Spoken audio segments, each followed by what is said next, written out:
आप सुन रहे हैं कभी नहीं, जो एक गर्भपात पर आधारित फिल्म है और ये फिल्म आपको रुला देने वाली स्टोरी है।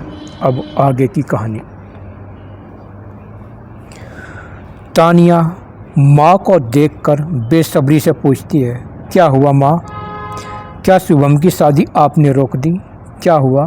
क्या रोक दी शादी? उसकी माँ गुमसुम होकर बैठ जाती है और तानिया बार बार पूछती है कि क्या हुआ माँ, तुम बोलती क्यों नहीं, क्या हुआ?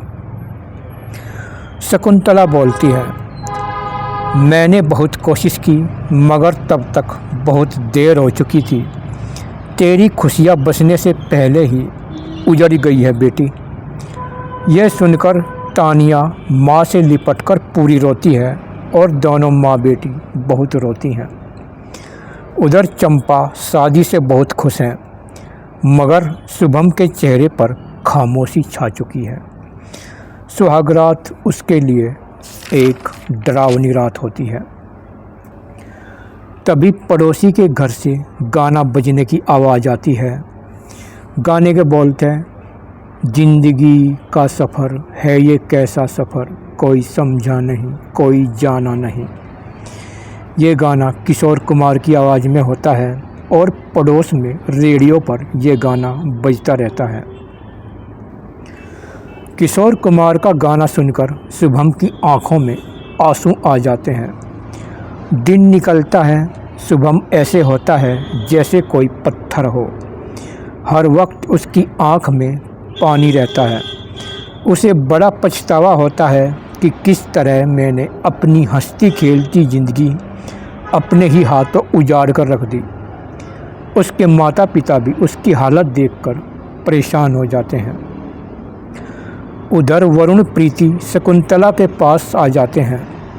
शकुंतला जल्दी ही रोहन और तानिया का तलाक करा देती है।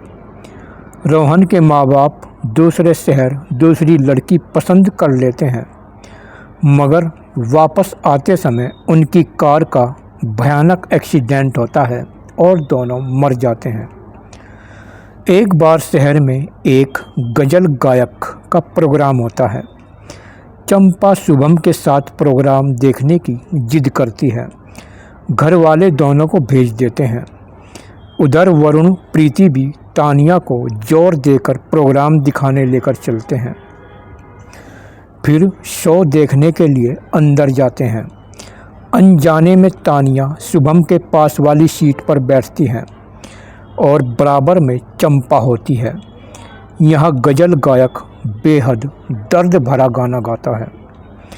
गाने के चलते शुभम और तानिया की नज़र एक दूसरे पर पड़ती है। दोनों की आँख में पानी आ जाता है। गाना चलता रहता है, दोनों का प्यार जाग जाता है। वह सब भूल जाते हैं और एक दूसरे को बाहों में जकड़ देते हैं। पूरे रोते हैं, एक दूसरे का चेहरा चूमते हैं। तभी गाना ख़त्म होता है। चंपा, वरुण प्रीति, बाकी लोग उन्हें देखते रहते हैं। चंपा शुभम को तानिया से अलग कर देती है और प्रीति तानिया को लेकर चलने लगती हैं, मगर तानिया फिर से छूटकर शुभम से लिपट जाती है। फिर प्रीति उसे समझाकर वापस लेकर चलती है। तानिया कार से शुभम को बार बार देखती रहती है। शुभम पूरा डरता है कि अब चंपा मुझे क्या कहेगी। रात में चंपा शुभम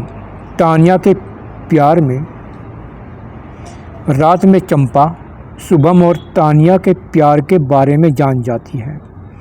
वह जान जाती है कि मैं तो एक ऐसी बंजर ज़मीन हूँ जिस पर कभी फूल नहीं खिल सकता।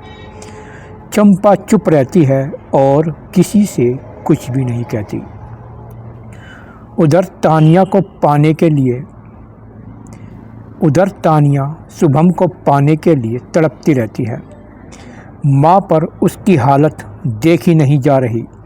माँ और प्रीति तानिया को समझाते रहते हैं।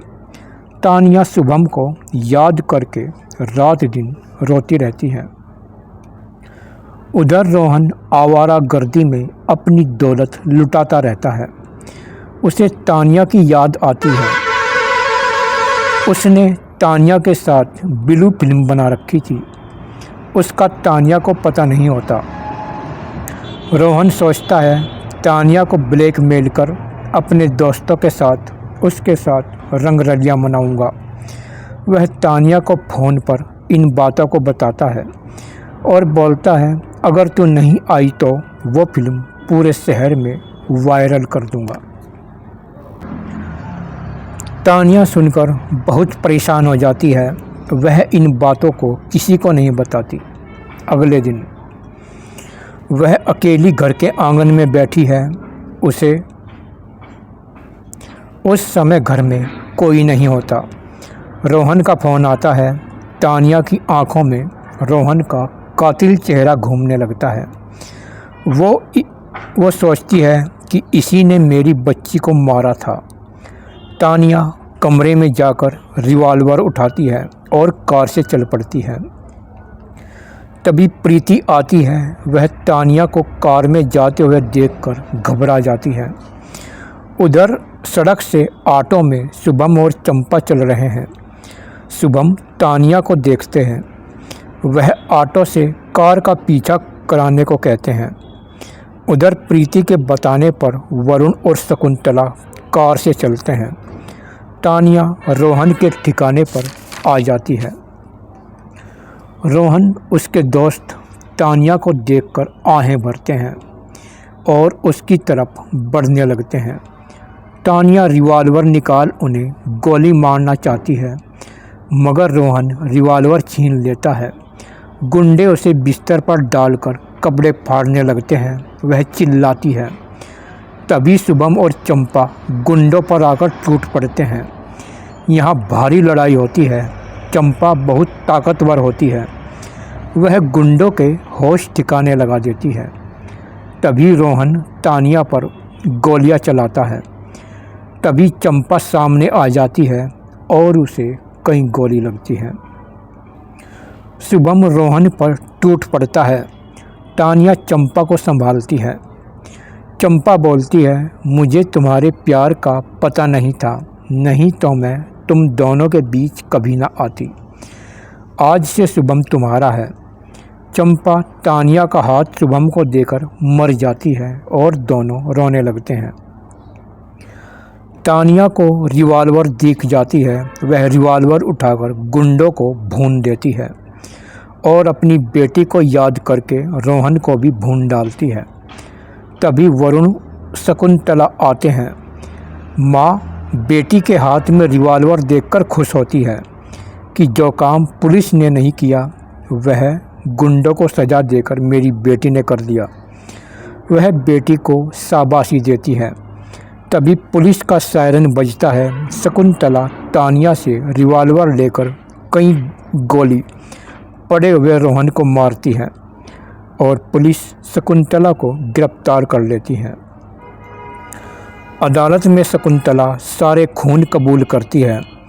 वकील जज से पूछता है कि जब भ्रूण हत्या पर अदालत अपराधियों को बरी कर देती है, जब उन्हें कोई सज़ा नहीं मिलती, तो शकुंतला देवी ने तो उस मासूम बच्ची के हत्यारों को मारा है जो पेट में ही कत्ल कर दी गई थी। क्या यह अपराध नहीं था? जज सोचने पर मजबूर हो जाता है और यहाँ सब लोग बैठे हैं। शकुंतला भरी अदालत में चिल्लाकर बोलती है, पता नहीं देश में रोज़ कितनी मासूम अजन्मी बच्चियों का कत्ल होता है और हत्यारे खुलेआम घूमते हैं। भ्रूण हत्या पर कानून बनने के बाद भी ऐसा हो रहा है। आखिर कब तक मासूमों की जान जाती रहेगी? शकुंतला ऐसे सवाल करती है। जज चुप्पी साध जाता है और अंत में शकुंतला को बरी कर देता है। शकुंतला अदालत में बैठे सब लोगों से कहती है, आप सबको कसम खानी है, हम मासूमों की हत्याएं नहीं होने देंगे, कभी नहीं होने देंगे, कभी नहीं होने देंगे। और लोग कसम खाते हैं।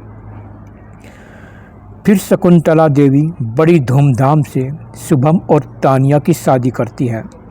सब लोग खुश होते हैं। फिर प्रीति को लड़की पैदा होती है। पूरे परिवार में जश्न होता है। फिर 9 महीने बाद तानिया को भी बच्ची पैदा होती है। उसकी माँ कहती है, तेरी खोई हुई बच्ची तुझे फिर से मिल गई है। फिर पूरा जश्न, बड़ी पार्टी होती है। फिर शुभम, तानिया, प्रीति, वरुण अपनी बच्चियों को गोद में लेकर बोलते हैं कि सभी इस फिल्म को देखने वाले लोगों से कहते हैं कि अब कोई भी बच्ची को अभिशाप ना माने, उन्हें गर्भ में ना मारे। तुम सब लोग भी कसम खाकर जाना कि हम ये पाप अपने रहते नहीं होने देंगे, कभी नहीं होने देंगे, कभी नहीं, कभी नहीं, कभी नहीं। और दोस्तों, इस तरह इस फिल्म का सुखद अंत होता है। दोस्तों, ये कभी नहीं मूवी जो गर्भपात पर आधारित थी, आपको कैसी लगी? और सबसे इमोशनल और दर्द भरा सीन कौन सा था जिसमें आप पर भी बहुत जोर पड़ा होगा? इस तरह का हार्ड टचिंग सीन कौन सा था?